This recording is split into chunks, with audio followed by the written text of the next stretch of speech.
اب میں 8ویں امام کا ایک فرمان پڑھوں صحابہ حسین کے لیے، صلی اللہ محمد۔ اسے بہار میں علامہ مجلسی نے لکھا، میرے 8ویں شہنشاہ کا فرمان سنیں۔ دیکھیں یہ امام بارگاہ، اس امام بارگاہ میں وہ سامنے علم، یہ علم عباس کی شبیہ ہے۔ خانہ کعبہ بیت المعمور کی شبیہ، مسجدوں میں گنبد خضرا کی شبیہ، یعنی کہ مسلمانوں میں 90% چیزیں شبیہ کی استعمال ہوتی ہیں۔ یہ جو وہاں سے پانی لیا جاتا ہے مکہ سے، یہ زمزم، یہ حضرت اسماعیل کی ایڑیوں سے نکلنے والا پانی اس کی شبیہ ہے۔ اور میں آپ کی معلومات میں اضافے کے لیے یہ بیان کر دوں کہ وہ جو آب زمزم، وہ جو زمزم اسماعیل نے نکالا تھا وہ بند ہو گیا تھا، یہ پھر عبد المطلب نے نکالا تھا۔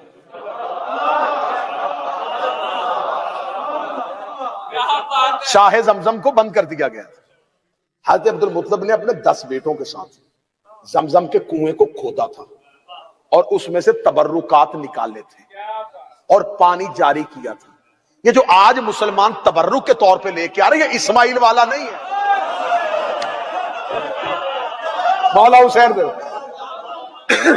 یہ علی اور رسول کے دادا کا نکالا ہے۔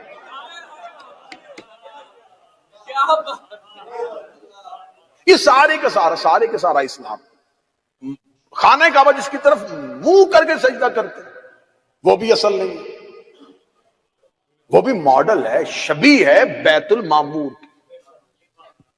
جیسے عرش پہ بیت المعمور فرشتوں کا کعبہ، ویسے زمین پہ بیت اللہ انسانوں کا کعبہ، یہ بھی شبیہ ہے۔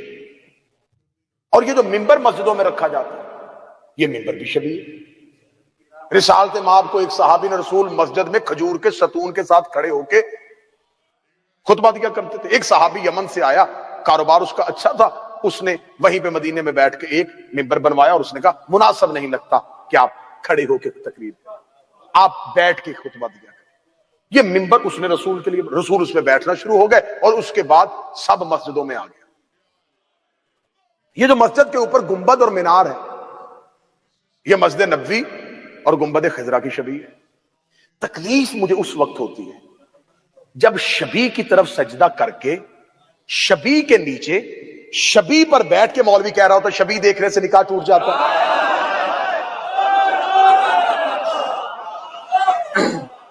شبیہ کو سجدہ کر کے شبیہ کے نیچے اور شبیہ کے اوپر بیٹھ کے،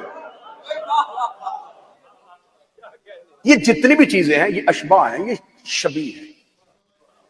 آج جو مسلمان جو جانور ذبح کرتے ہیں، اس بکرے کی، اس دمبے کی، اس مینڈے کی عزت شبیہ، اب شبیہ سمجھ میں آ گئی ہے تو اب شبیہ جو ہے یہ وہ ہے جس سے اصل یاد آئے۔ شبیہ وہ ہوتی ہے جو اصل کی یاد آئے، لہذا شبیہ اس لیے بنائی جاتی۔ آج ہم ذوالجلال سے جا کے اس کے سامنے بیٹھ کے اللہ سے اگر اس کے توسل سے دعا کریں تو ہم جانور کو معبود نہیں بنا رہے، اس شبیہ کو وسیلہ بنا رہے ہیں۔ اور میں نے شاید کسی تقریر میں کہا تو اور میں دوہرا دیتا ہوں، یہاں پر وہ نوجوان بیٹھے ہیں جو گھوڑوں کو رکھتے ہیں یا جن کو گھوڑے پالنے کا شوق ہے، گھوڑے کی ایوریج ایج جو ہے، اوسط عمر جو ہے وہ 25 سے 30 سال، اس سے زیادہ وہ جی نہیں سکتا، زندہ نہیں رہ سکتا، یہ ایوریج ایج ہے۔ 10 محرم 61 ہجری کو حسین کے مرتجز کی عمر 128 سال تھی۔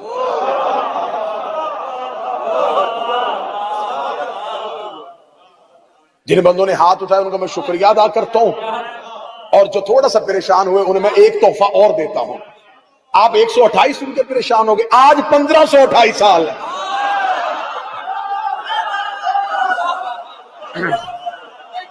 آپ کیا سمجھتے ہیں؟ مر چکا ہے حسین کا رہوار، بیت العتیق میں کھڑا 12ویں کا انتظار کر رہا۔ اور اہل سنت کے رائٹر راغب اصفہانی نے لکھا تھا، اس نے اہل بیت کے اور آل محمد کے ہاں جو جانور تھے ان کی فضیلتیں لکھی تھی.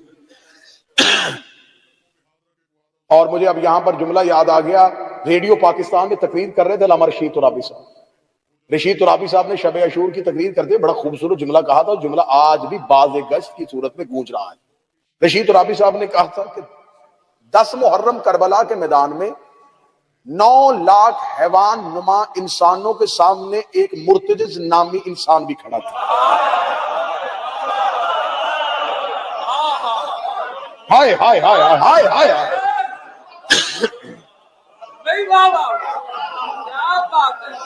اب راغب اصفہانی نے لکھا اپنی کتاب میں، انہوں نے کہا کہ 10 محرم حسین گھوڑے کی سین پہ نہیں، فرشتے پہ سوار تھے. حسین فرشتے پر سوار تھا. میں نے اپنی ایک تقریر میں یہ جملہ کہا تھا کہ حسین فرشتے پر سوار تھا. بعد میں 2 لوگوں نے مجھ سے آ کے پوچھا آپ نے خطابت کی تیزی میں تو نہیں کہہ دیا کہ حسین فرشتے پہ سوار تھا؟ میں نے کہا فرشتہ سن کے پریشان ہو گئے، حسین محمد پہ سوار تھا. حسین کی سواری کا نام مصطفیٰ ہے.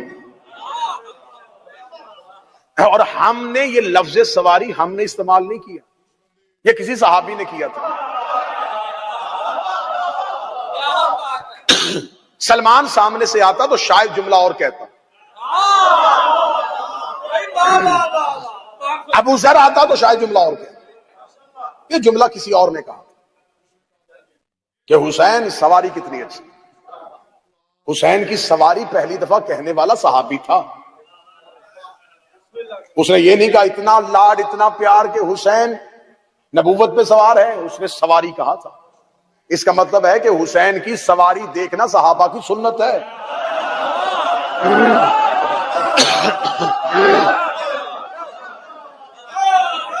یہ پہلی دفعہ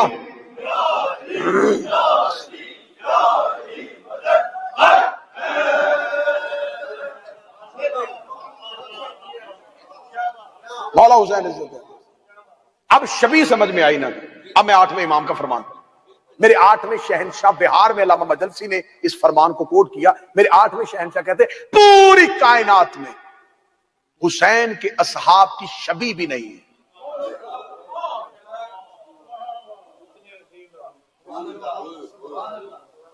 اللہ کے گھر کی شبیہ ہے.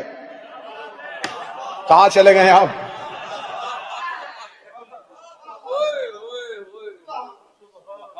عباس علی کی شبیہ ہے، اکبر مصطفیٰ کی شبیہ ہے. اور میرا 8واں امام فرماتا ہے کہ اللہ کی کائنات میں صرف اصحاب حسین ہیں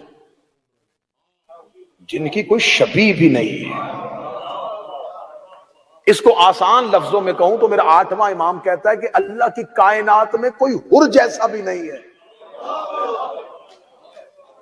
تو اب سطر میرے یہاں سے نکل کے یہاں آ گیا، میں واپس نہیں لے کے جانے والا.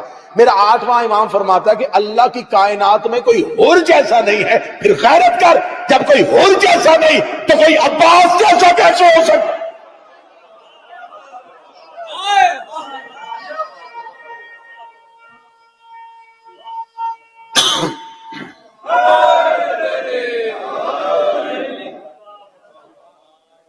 اب آپ کے ذہن میں ایک سوال آئے گا، میں سوال کا بھی جلدی جلدی جواب دے دوں کہ اگر دیکھیں اگر کوئی بھی اصحاب حسین جیسا نہیں اور اصحاب حسین کی یہ مثال ہے تو پھر ہم زیارت میں یہ جملہ کیوں کرتے ہیں کہ الیتنی کنت معکم، کاش ہم کربلا میں ہوتے تو ہم بھی حسین کے ساتھ ہوتے. ہم ساتھ ہوتے، منکم نہیں، معکم، ان کے ساتھ ہوتے، ان میں سے نہ ہوتے. کاش میں جملہ سمجھا سکتا، میں جملہ واپس لے کے دوبارہ دیتا. ہم نے حسرت کی ہے لیکن ہم نے حسرت یہ نہیں کہ منکم، ہم ان میں سے ہوتے.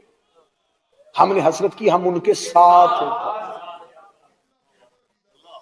جیسے کہ خدا قرآن میں کہتا یا ایھا الذین آمنوا اتقوا اللہ وکونوا مع الصادقین، اے ایمان والو سچوں کے ساتھ ہو، ان میں سے نہ ہو جائے.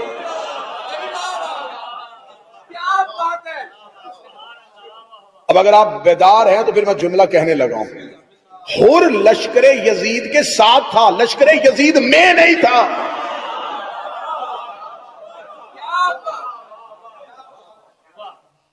ابلیس ملائکہ کے ساتھ تھا،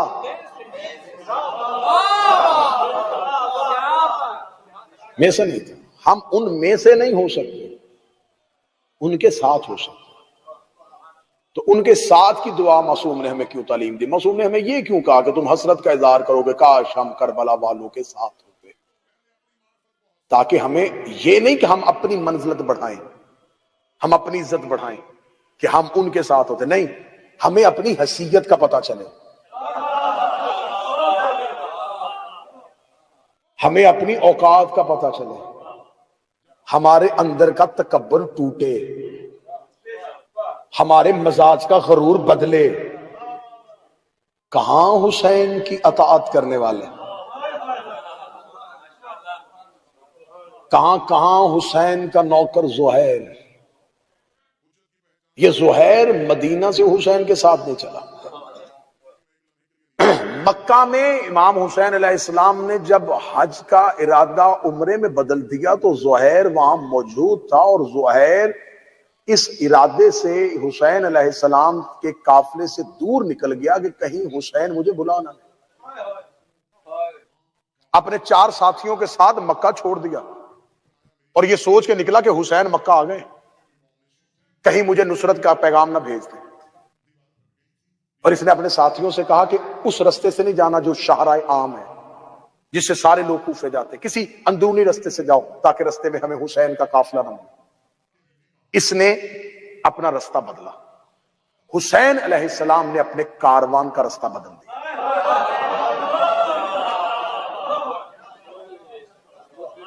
زہیر جنگلوں میں چلا گیا اور حسین کا کاروان پیچھے. اب میں سطر پڑھنے لگا ہوں. یہ پہلا دریا تھا جو پیاسے کو لینے جا رہا تھا.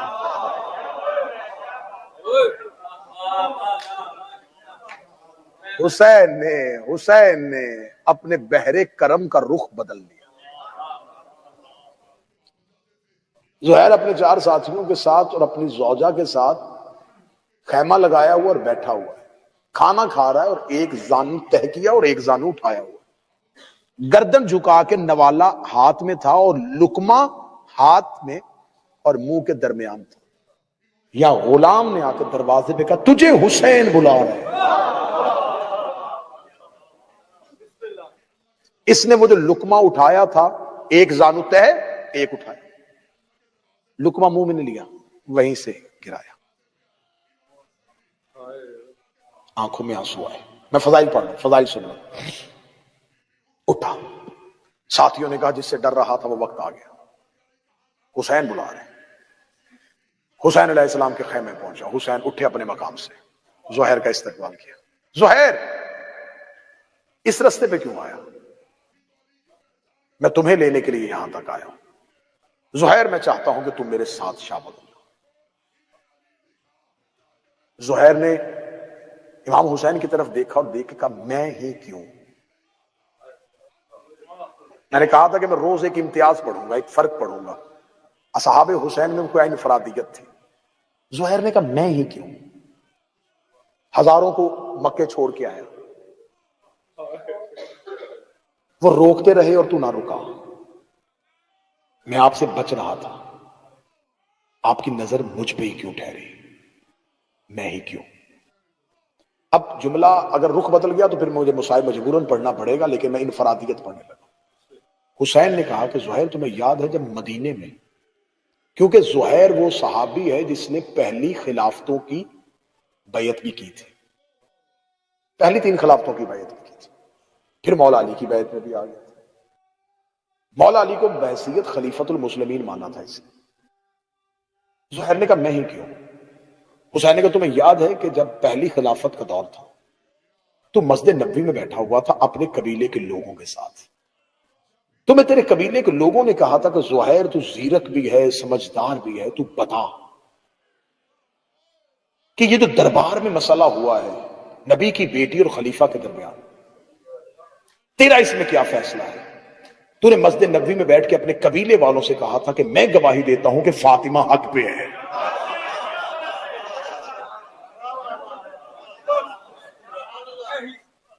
زہیر تو نے یہ گواہی دی تھی؟ زہیر کہتا ہاں میں نے یہ گواہی. حسین کہتے بس تو نے میری ماں کی عصمت کی گواہی دی، تو اس وقت سے میری فہرست میں شامل ہو گیا۔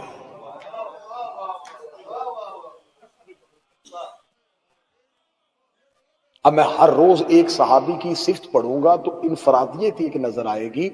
حسین کے لشکر کا انتخاب حسین نے نہیں، فاطمہ نے کیا۔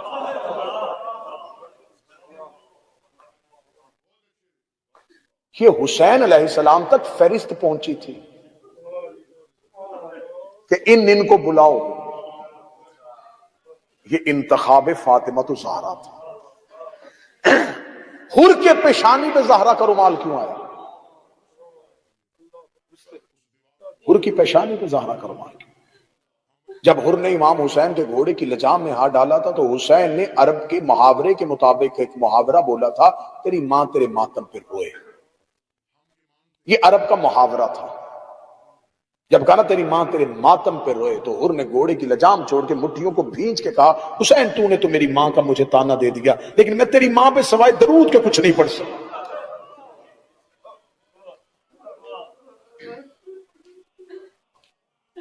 اس نے جناب زہرا کی عظمت کی گواہی دی۔ 2 محرم تک حر حسین کی فہرست میں نہیں تھا، ادھر گواہی دی، ادھر دی فہرست حسین، کیونکہ کربلا کی جنگ حکومت تخت تاج کے لیے نہیں ہو رہی،